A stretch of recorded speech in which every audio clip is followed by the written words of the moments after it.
from performing arts and creative field, how important is meditation in performing arts, in direction, acting, theatre? See, I think people go into art and music because unconsciously, somewhere, they touch moments of meditativeness in what they're doing. If that element is not there, I don't think music, art, all these things would be worthwhile. Somewhere there are moments of meditativeness. So, let me take away the word meditation because the word meditation in English language doesn't mean anything.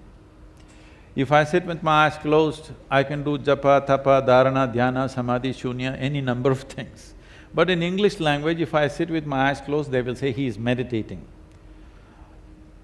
By closing my eyes, I could be doing any one of those things, or you might have just mastered the art of sleeping in vertical postures.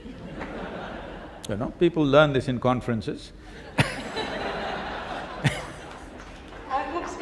That's why the lighting is kept like this, you know, not to disturb the rear section of the hall.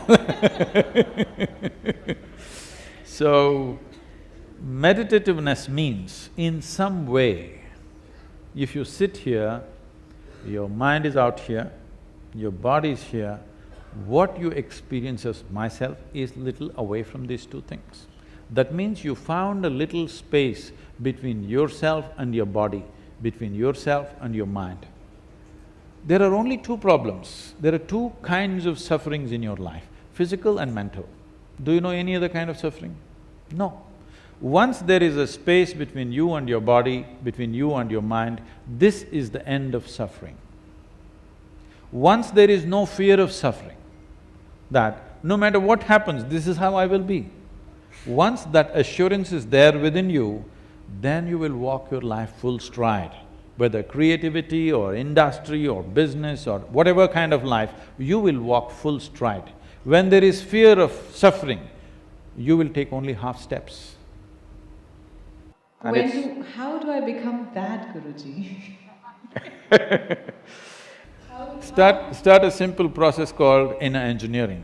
What we need is 30 hours of focused time. We format it in different ways, in 7 days, in 3 days, 3 full days and many different ways, but what we actually need is 30 hours of focused time. We create a vehicle for you so that you can turn inward. Why I'm saying you need a vehicle to turn inward is, right now, the 5 sense organs, which are the only means of perception you have, seeing, hearing, smelling, tasting, touching, this is the only way you know life, this is the only way you exist. Right now, you know that you exist only because you can see, hear, smell, taste and touch. Suppose you fell asleep, you don't know whether the world exists or not, or you exist or not, isn't it? So, these sense organs are essentially outward bound. In the sense, you can see what is around you, you can never roll your eyeballs inward and scan yourself. You can hear this, so much activity you cannot hear this. If an ant crawls upon this hand, you can feel it. So much blood flowing, you cannot feel it. In the very nature of things, sense organs are outward bound. Yes. But your experience entirely happens within you.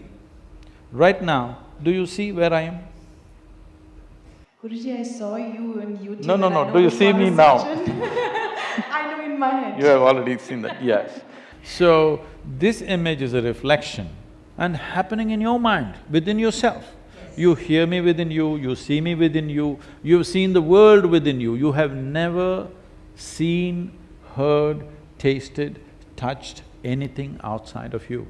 It all happens only within you, never happens outside of you. Or in other words, the entire experience of life is being generated from within.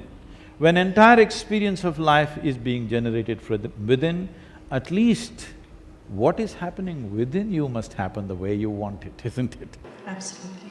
The clamor in the world will not happen your way because it's all of us put together, this clamor. Little bit will happen my way, little your way, little somebody's way, it's fine. But this calm is my way because this is an internal thing. What happens within you must be 100% your way, nobody else's way, isn't it? What happens outside, everybody has a stake. But that's the most difficult part to… It is not difficult. Right now, suppose I ask you to unscrew a screw in this furniture with your hands. What will happen? You'll use your nails, you'll lose them, you'll use your teeth and you'll lose them, but the screw won't come. But if I give you a screwdriver, effortlessly you will do it, isn't it? So what is needed is a tool. That's why I said a vehicle to turn inward. There are no tools, that's why people think it's so difficult. So inner engineering is a tool. It's not a teaching, it's not a philosophy, it's not an ideology or belief system. It's a tool that you learn to use.